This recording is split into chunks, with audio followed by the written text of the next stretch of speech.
In tonight's headlines, legislators have passed the Domestic National Security Law 21 years after the first attempt was shelved. China warns the United States not to interfere in maritime disputes between Beijing and Manila. And the Bank of Japan raises its key interest rates for the first time in 17 years.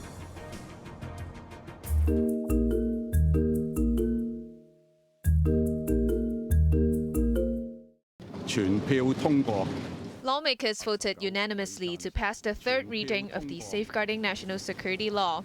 LegCo President Andrew Leung also supported the bill, although he's not usually required to vote. The bill will be gazetted and take effect on Saturday. Chief Executive John Lee, who addressed the chamber after the Homegrown security law was passed, emphasized that the administration has completed its mission and constitutional duty. The sixth term of the Hong Kong SAR government and the seventh term of the Legislative Council have jointly completed this historic mission. This is our moment to be proud. Earlier, the Legislative Council passed the second reading of the Safeguarding National Security Bill after a session lasting more than 6 hours.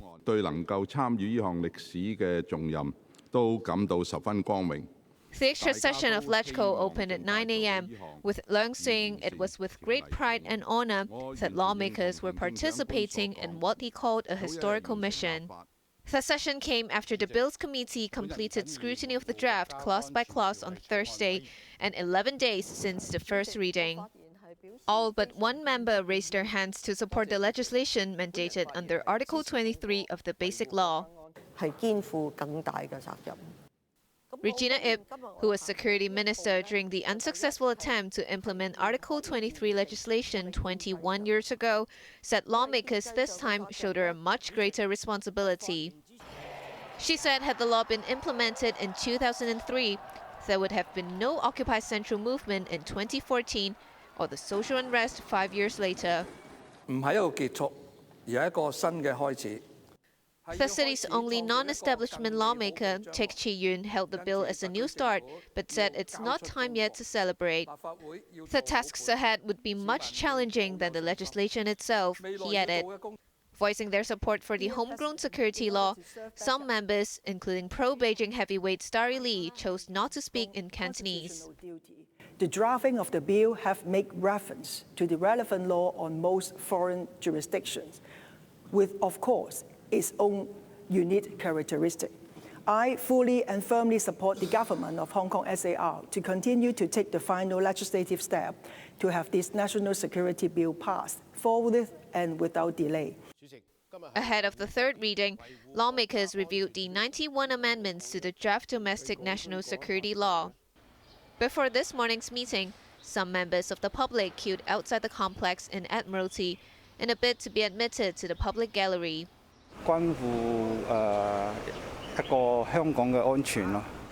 This man said the homegrown security bill is important to the public, the region, as well as the country. Janice Low, Cable News.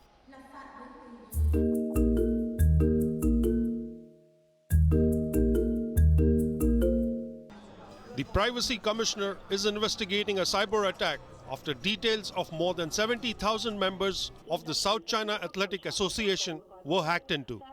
Those affected should stay vigilant, said the privacy watchdog, as the names, addresses, contact details, and identity card and passport numbers of members could be compromised in the data breach. The club apologized to its members and reported the incident to police. Professional internet security teams have been appointed by the association to conduct a comprehensive inspection and repairs.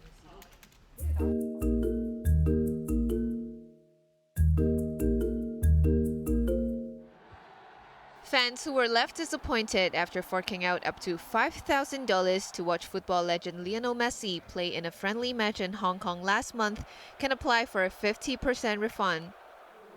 But Tatler Asia, which organized the match in which Messi failed to play, said only those who bought tickets through official platforms will get half their money back.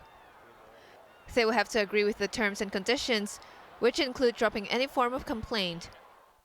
Taking to the airwaves this morning, Gilly Wong, chief executive of the Consumer Council, said the arrangement is reasonable. She added that the refund would only be made possible by ticketing platform Klook if buyers waive the chargeback requests on credit cards. The watchdog has received 1,465 complaints involving $10 million. Most of the complainants were locals, and the rest were fans who traveled to the city to see Messi.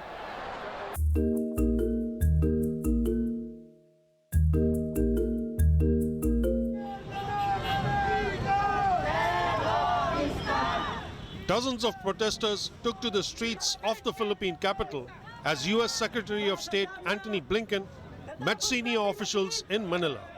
A U.S. flag was torn and trampled on before police intervened.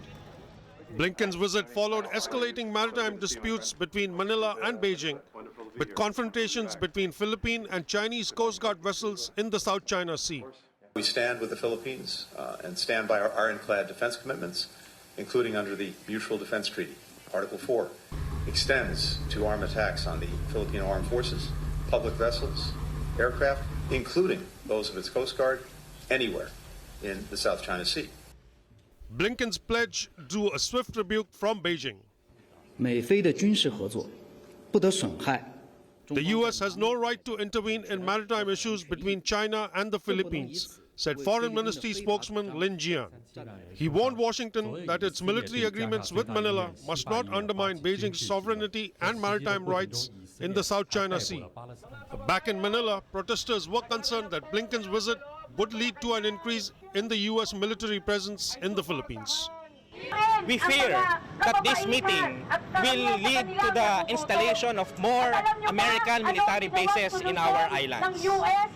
Blinken is not welcome here because his agenda is not for peace and stability in the region, but it will escalate tension, destabilization in the region.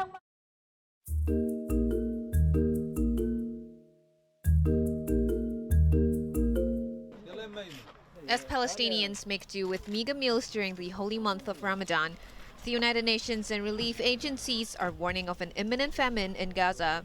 More than 2 million Palestinians rely on food from outside after Israel blocked supplies in retaliation for a Hamas attack. Famine is the worst case scenario, and that worst case scenario is set to unfold at any moment.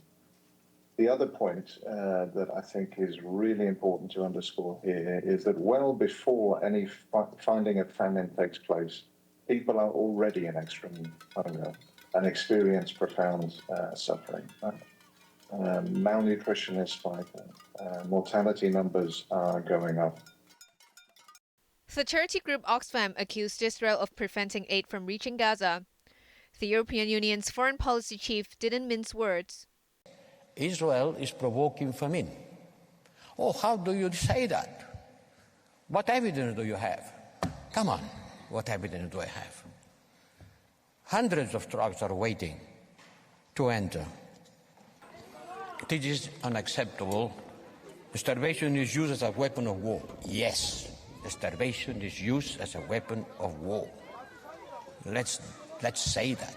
More children has been killed in Gaza on this month than in the whole world in the last 4 years. In Gaza City, a woman was inconsolable after her husband was killed in an Israeli airstrike. The attack occurred near a hospital raided by Israeli soldiers. Almost 32,000 Palestinians have been killed since Israel's assault on Gaza began last October.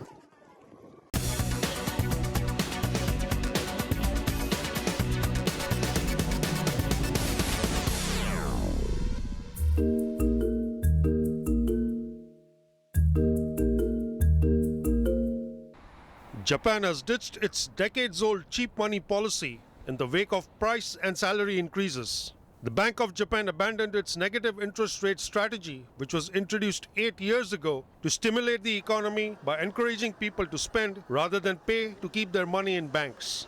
But with wages going up and consumer prices rising, the policy was felt to be obsolete. Instead, the Bank of Japan raised interest rates for the first time in 17 years. Borrowers will be charged between 0% and 0.1%. The landmark measures weakened the yen and sent stocks higher, with the Nikkei finishing at a 2-week high above 40,000 points.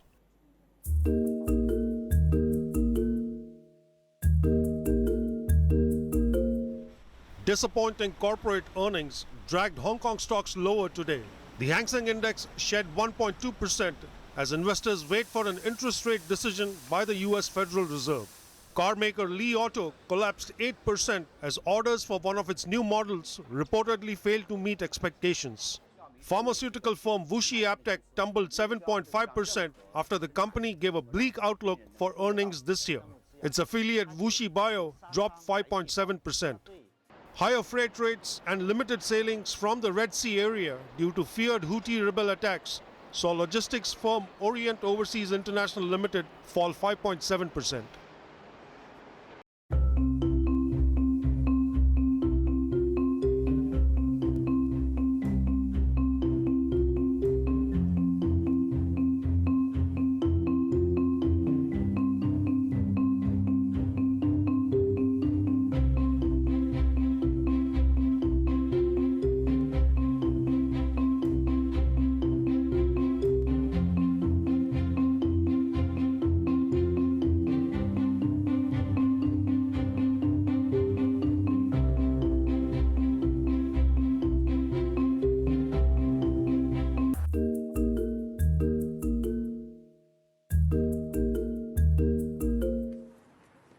The mysterious street artist known as Banksy has confirmed that he created a new mural that is drawing crowds in North London.